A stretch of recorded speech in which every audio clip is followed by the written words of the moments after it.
Bom dia a todos, sejam bem-vindos a mais uma aula de História. No tema da aula de hoje, nós vamos falar sobre o início da Revolução Francesa. Vamos lá?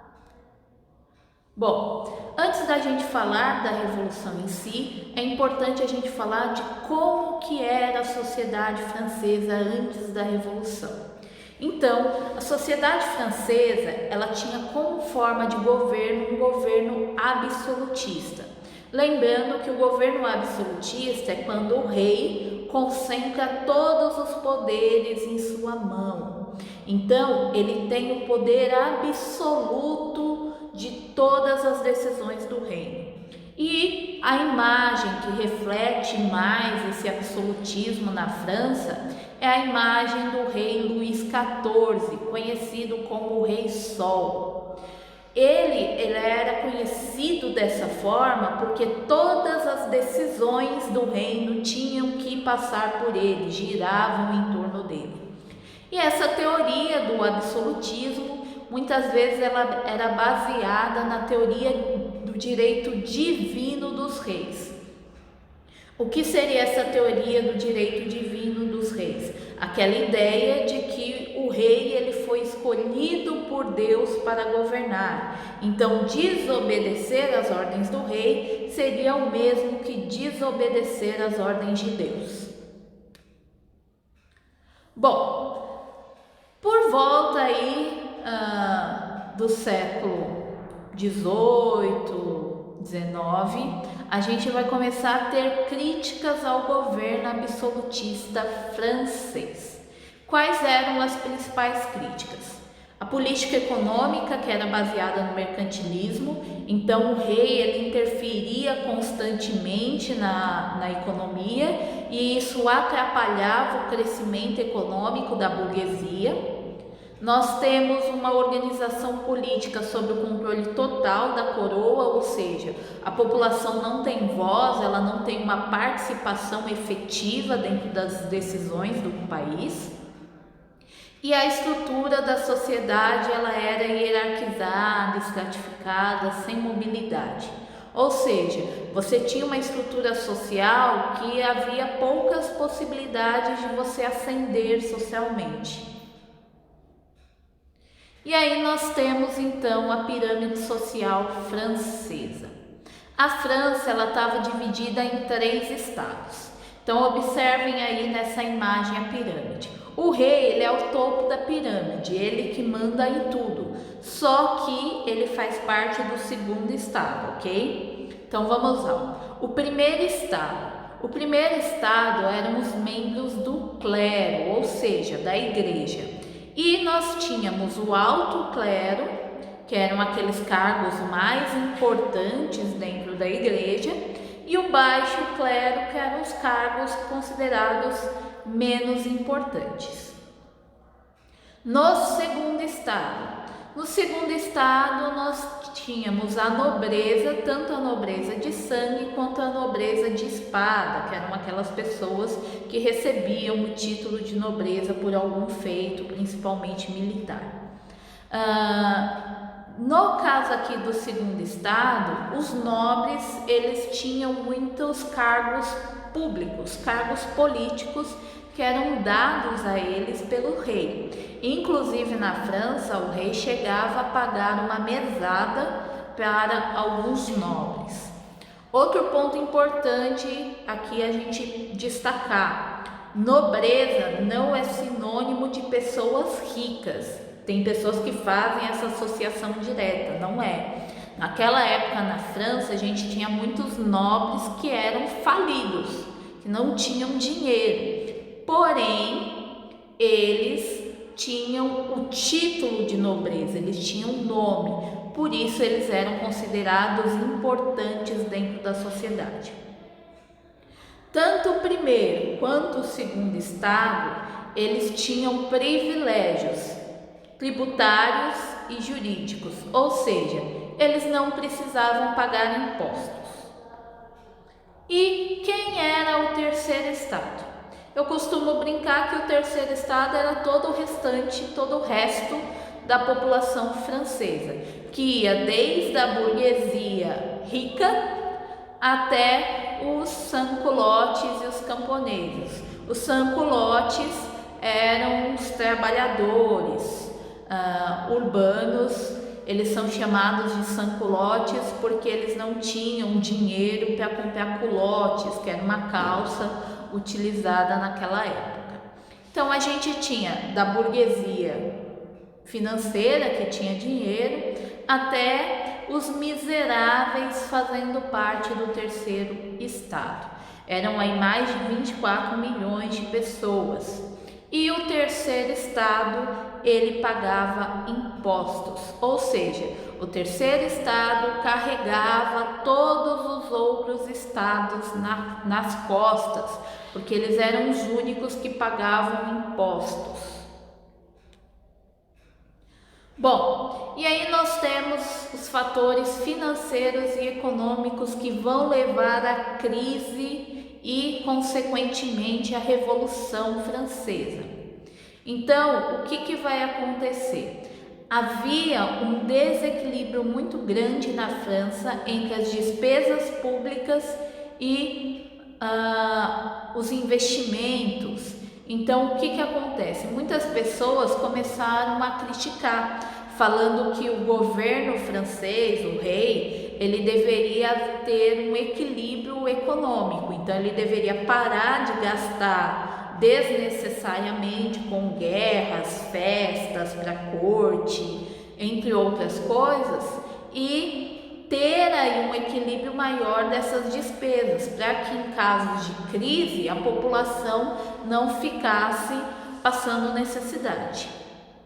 Esse déficit público, que é o que? Os gastos exagerados do governo francês, ele vai acabar acentuando as regalias do alto e do baixo clero. Então o terceiro estado vai começar a perceber que eles estão sustentando os outros dois estados. Basicamente porque o clero e a nobreza não pagavam impostos. E os impostos eram pagos pelo terceiro estado, mas esses impostos não eram revertidos para a população.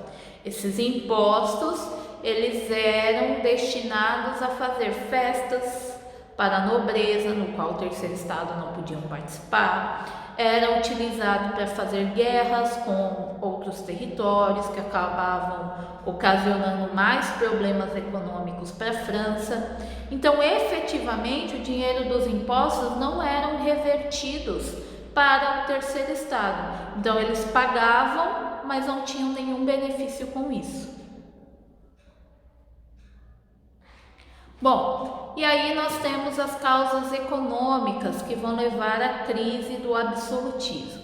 Entre essas causas econômicas, nós temos a questão do terceiro estado cansado de pagar impostos à coroa francesa. Nós temos também a crise econômica que vai ocorrer no final do século XVIII, devido à perda de várias colheitas. Então, era um período de frio na França, e por conta desse clima, eles acabaram perdendo muitas colheitas. Eles também acabaram enfrentando uma praga de coelhos nas plantações, que acaba culminando junto com as regras sociais francesas. O que acontece? A França, ela tinha regras sociais muito rígidas. Uma dessas regras era só que a nobreza podia caçar. E aí houve uma determinada época que os nobres estavam meio preguiçosos e não estavam caçando efetivamente. E o coelho, aquele animalzinho bonitinho, lindo, fofinho, gordinho, que se reproduz muito rápido. Então os coelhos começaram a se reproduzir e começaram a invadir as plantações e comer as plantações. Então tudo isso vai começar a ficar em destaque na França. Ah, professora, mas o miserável, aquele que estava morrendo de fome, ele não podia caçar o coelho nem para comer? Não, porque isso era uma questão exclusivamente da nobreza. Então o miserável via o coelho olhava para ele olhava para o ou ele virava para ele: nhê, nhê, nhê, nhê, você não pode me pegar. Por quê? Porque justamente uma pessoa que não fosse nobre, ela não podia caçar. Bom, outros problemas aí econômicos foram causados com o gasto da França no apoio da independência dos Estados Unidos. Então a França teve muitos gastos com as guerras, principalmente contra a Inglaterra, e isso vai prejudicar economicamente a França. E basicamente todas essas ideias vão acabar sendo utilizadas pela burguesia, que com a influência das ideias iluministas vão acabar aí organizando uma luta para acabar com o absolutismo e implantar então uma república. Bom, e aí nós temos outros fatores econômicos, como por exemplo a assinatura de tratados comerciais com os Estados Unidos e Inglaterra. Esses tratados foram algo que descontentou muito a burguesia francesa, porque baixava os impostos dos produtos que vinham de fora e aumentava as taxas dos produtos internos. Então isso impedia que a burguesia francesa crescesse comercialmente. Nós temos também aí um pequeno número de industriais existentes na França, e isso acabava sendo um complicador para o desenvolvimento econômico. A França, ela pautava muito a sua economia na agricultura, e isso acabava dificultando aí um crescimento econômico francês. E por fim nós temos a crise de produção agrícola. Como eu falei, houve um aumento populacional na França, e juntamente com os problemas naturais que estavam ocorrendo na França, o frio, a praga dos coelhos, tudo aquilo gerou uma destruição da produção agrícola e gerou um período de fome muito grande na população, porque o alimento ele ficou muito caro, a produção reduziu. Então é aquela questão da lei da oferta e da procura. Então quanto maior é a oferta, menor vai ser o preço. Agora, quando eu tenho um número de produtos reduzido, eu vendo para quem pagar mais caro. Então, o preço ele acaba aumentando. O preço do alimento na França, nesse momento, estava muito caro. Bom, o estopim da Revolução. Todos os motivos que eu citei anteriormente foram coisas que levaram a Revolução Francesa, que motivaram a Revolução Francesa.